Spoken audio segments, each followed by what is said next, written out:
ಬಾ ಕಾಮಿನಿ, ಈ ಸ್ಥಳದಲ್ಲಿ ಮುಪ್ಪಿನ ಮುದುಕರು ಹೋಗಿ ಶಿವ ಓಂ ಹರ ಓಂ ಎಂದು ಸ್ನಾನ ಮಂಗೈದರೆ 16 ವರ್ಷ ವಯಸ್ಸು ತಿರುಗಿ ದೇಹ ಬಂಗಾರದಂತೆ ಹೊಳೆಯುತ್ತದೆ. ಕಾಮಿನಿ ಸ್ನೇಹಿತರೆ ನಮಸ್ಕಾರ. ಇವತ್ತು ನಿಮಗೆ ಒಬ್ಬ ವಿಶೇಷ ವ್ಯಕ್ತಿ ಬಗ್ಗೆ ನನಗೆ ಪರಿಚಯ ಮಾಡ್ಕೊಡ್ತೀನಿ. ಯಾರು ಅಂದ್ರೆ ಇವರೇ ನೋಡಿ, ತಾಳೂರು ಬಂಡ್ರಿ ಲಿಂಗಪ್ಪ ಅಂತ ಹೇಳ್ಬಿಟ್ಟು. ಇವರಿಗೆ 81 ವರ್ಷ. ಇವರು ಸುಮಾರು 56 ವರ್ಷಗಳಿಂದನೂ ಬಯಲಾಟಕ್ಕೆ ತಮ್ಮದೇ ಆದ ಕೊಡುಗೆಗಳನ್ನು ಕೊಟ್ಟಿದ್ದಾರೆ. ಈ ಇಳಿ ವಯಸ್ಸಿನಲ್ಲಿ ಕೂಡ ಯಾವುದೇ ಊರಲ್ಲಿ ಬಯಲಾಟ ನಡೀತಿದೆ ಅಂದ್ರೆ ಪಾತ್ರ ಮಾಡೋದಕ್ಕೆ ಯುವಕನ ರೀತಿ ಹೋಗ್ತಾರೆ. ವಯಸ್ಸು 81, 1959 ನಾವು ಬಯಲಾಟದಾಗ ಇದ್ದೀವಿ. ಇವರು ನಮ್ಮ ಹಂಪಿ ಬಗ್ಗೆ ಅದ್ಭುತವಾಗಿ ವರ್ಣನೆ ಮಾಡ್ತಾರೆ. ಒಂದ್ಸತಿ ಅವ್ರ ಬಾಯಿಂದನೇ ಕೇಳಿ. ರತಿ ಸತಿ ಇದರ ಗತಿ ಮೋಹದ ಮತಿ, ಹೇಳುವೆನು ಹೇಮಕೂಟದ ಸ್ಥಿತಿ. ವಜ್ರ ವೈಢೂರ್ಯ ಕೆತ್ತಿಸಿ ಬಂಗಾರ ಬೆಳ್ಳಿಗಳಿಂದ ಕಟ್ಟಿಸಿದ ಪ್ರಕಾಶ ಗೋಪುರದ ವಿಸ್ತಾರ. ಮೇರು ಪರ್ವತ ಮಂದಾರ ಪರ್ವತಗಳಂತೆ ಕಾಣುವ ಮಹಾರಥೋತ್ಸವಗಳನ್ನು ನೋಡಿದಾರ ಮಣಿ.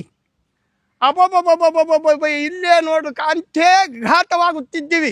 ಎಲ್ಲಿ ನೋಡಿದರೂ ತೆಂಗಿನ ವನಾಂತರಗಳು, ಎತ್ತ ನೋಡಿದರೂ ರಸದಾಳಿಯ ಪಸರ್ವಗಳು, ಆಕಾಶವು ಕನ್ನಡಿಯೋಳು ಕಾಣುವುದು ಕಾಂತೆ.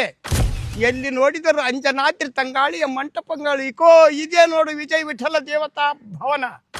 ಎತ್ತ ನೋಡಿದರೂ ಚಿತ್ತರದ ತಿಳಿಗೊಳ್ಳಲು ಕಾಲುವೆ, ತುಂಗ ಸುಲಲಿತ ರಂಗ, ಥಳ ಥಳಾಯಮಾನ ಮುಕ್ತ ಮಾಲದಂತೊಪ್ಪುವ.